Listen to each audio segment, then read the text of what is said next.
Ils sont des territoires exemplaires en matière de transition énergétique depuis plusieurs années déjà, des politiques que leurs élus, leurs représentants portent avec volonté, conviction et charisme. Avec moi sur ce plateau, deux élus de ces territoires exemplaires. Béatrice Santé, bonjour, vous êtes la députée maire de Montmélian. Merci d'avoir accepté notre invitation. Et également Christian Roger, maire de Guipel, vice-président en charge de l'habitat, de l'énergie et de l'économie sociale et solidaire de la communauté de communes du Val-d'Isle.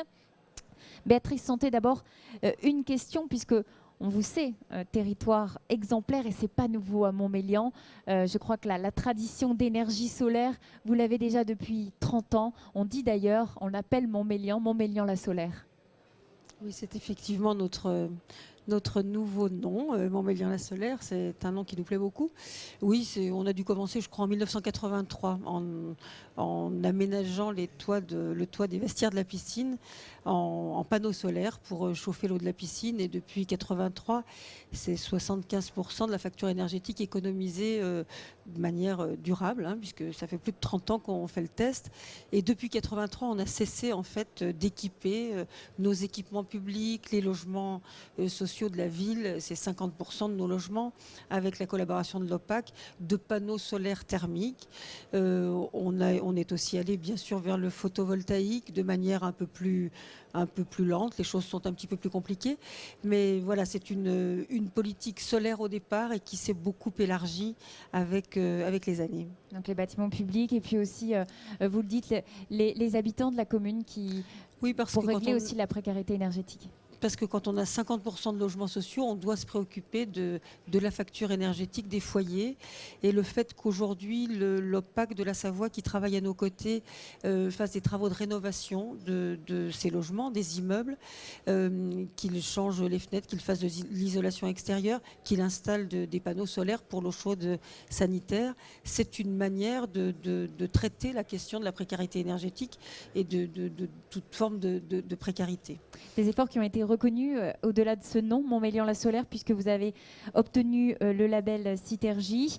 Vous avez reçu également le prix européen de l'urbanisme. C'est votre nouveau défi, ça, à Montmélian, l'urbanisme ?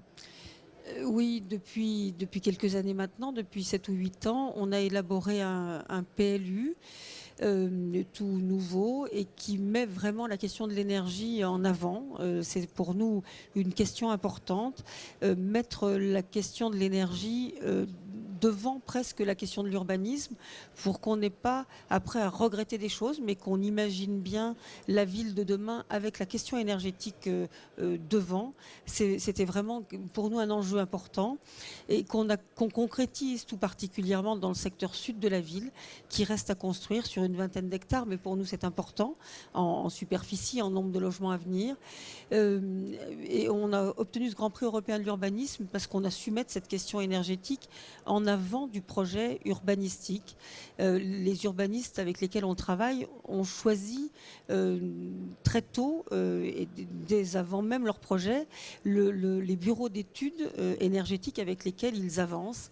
Et on co-construit maintenant ce projet de quartier nouveau en espérant pouvoir apporter la chaleur nécessaire aux foyers ou aux bureaux qui seront installés dans ce quartier, satisfaire ses besoins en chaleur à 80% avec le solaire thermique. Vous expérimentez des choses, vous travaillez avec les entreprises notamment pour défendre cette question des réseaux de chaleur. Que pensez-vous? Quel regard vous portez sur la loi de transition énergétique? Qu'est-ce qui a changé? Qu'est-ce qui va changer avec cette loi? Vous êtes particulièrement bien informé puisque vous faites partie de la commission d'application sur cette loi. Oui, j'ai fait partie d'abord de la commission qui a élaboré cette loi sur la transition énergétique. Ce qui m'a plu dans cette loi, au-delà des grands enjeux, des grandes ambitions énoncées par l'État et par la loi dans tout ce qu'elle a dans ses premiers articles de vision un peu à long terme, ce qui m'a beaucoup plu, c'est cette association des collectivités locales. Finalement, pour nous, c'était un peu une reconnaissance de tout ce que l'on avait travaillé à Montmélian depuis 30 ans. Et puis ça nous engage à continuer sur cette voie puisque c'est manifestement la bonne. Merci Béatrice Santé. Christian Roger, maire de Guipel, donc en Bretagne. Vous avez aussi signé la Convention des maires, je crois, depuis 2009. Vous en faites partie. Vous assumez des choix aussi politiques très forts. Quelle est votre priorité? C'est, je crois, les économies d'énergie sur votre territoire, hein, et ce depuis plusieurs années.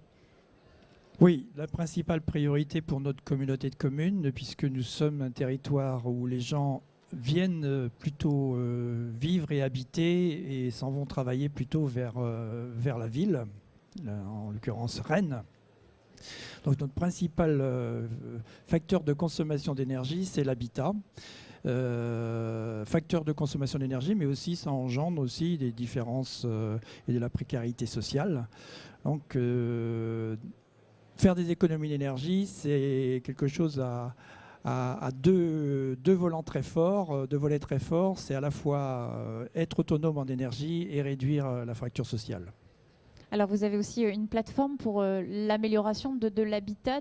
Décrivez-nous un peu, je crois que c'est pour passer du F ou du G, donc à minima C, donc c'est particulièrement aussi ambitieux quand même.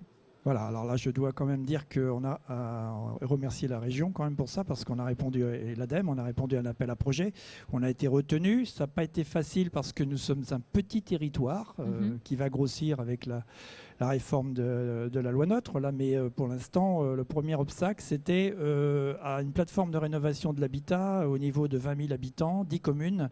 C'est pas suffisant, on le sait, hein, il faudra développer cette dynamique de la rénovation de l'habitat à un territoire plus grand. Alors très vite, demain, dès 2017, on va passer à 18 communes, ce qui va nous permettre toutes les synergies entre, bien sûr, aller chercher les intéressés, c'est-à-dire les habitants, mais aussi créer une dynamique auprès des professionnels de formation, d'animation, et aussi bien sûr, se préoccuper de trouver les finances. Aller chercher les intéressés, les habitants, vous le dites, vous faites des actions d'ailleurs le samedi matin avec cette plateforme d'amélioration de l'habitat, par exemple dans les lotissements les plus énergivores, avec des caméras thermiques, vous montrez la consommation au ménage, au foyer. Qu'est-ce qui est le plus dur à faire entrer dans les têtes? C'est juste... Mais écoutez, c'est compliqué à faire entrer dans les têtes, c'est déjà compliqué à faire entrer dans les têtes des élus, l'énergie. J'ai toujours l'exemple dans nos campagnes, et surtout dans les campagnes, hein, on a un adjoint préposé aux affaires scolaires, on a un adjoint au bâtiment, etc. On n'a jamais un adjoint à la précarité ou à l'énergie. Donc on voit bien que c'est une thématique nouvelle dont les élus doivent s'approprier. Et puis après, comment faire pour que les citoyens aussi s'y intéressent? Je crois qu'il n'y a pas 36 manières, hein. D'abord, il faut bien leur faire comprendre, mais d'une manière ludique. On n'est pas là pour les montrer du doigt, on n'est pas là pour être ennuyeux. Il ne faut pas que ce soit ennuyeux, il faut que ce soit ludique. Il faut pas que ce soit ennuyeux, surtout, non. Il faut chercher des manières d'aller montrer la problématique de ces bâtiments passoires avec effectivement des animations plutôt pédagogiques. Surtout pas être donneur de leçons et voir après leur montrer que, deuxième facteur fort, qu'en se préoccupant maintenant de cette problématique, ils vont aussi toucher directement à leur portefeuille. C'est le message que vous avez voulu aussi faire passer aux élus que vous pouvez rencontrer lors de ces assises de la transition énergétique, puisque vous avez participé à cette académie des élus et vous êtes là aussi pour apporter votre témoignage, votre retour d'expérience. Tout à fait, je crois qu'il y a un gros travail à faire d'abord au niveau des élus. On l'a vu dans une plénière tout à l'heure sur une présentation d'une ville suédoise. On a aussi un problème d'inscription de cette thématique transition énergétique, protection de l'environnement dans le temps.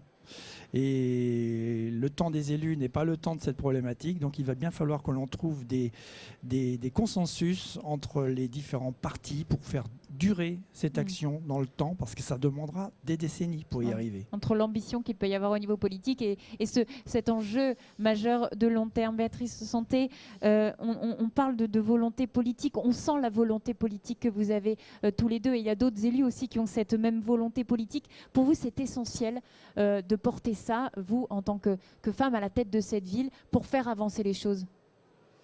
Ah oui, c'est essentiel. Enfin, la volonté politique, c'est essentiel en général et sur tous les sujets, mais sur celui-là en particulier, on est contraint aujourd'hui, a priori, par rien, à part la prise de conscience de l'état de notre planète.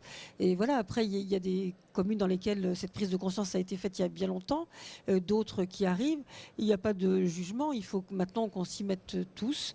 L'avantage enfin, les mérites peut-être de la loi sur la transition énergétique, de la COP21, c'est de dire des choses très fortes, de sensibiliser tout le monde, citoyens, associations, entreprises, autour de cette question. Mais c'est vrai que la volonté politique dans nos communes, dans nos intercommunalités, au plus haut niveau de l'État, c'est ce qui fait effectivement avancer la machine, c'est sûr. Merci beaucoup en tout cas d'avoir participé à ce plateau, Béatrice Santé et Christian Roger. On va se quitter là-dessus pour aujourd'hui. Rendez-vous demain jeudi.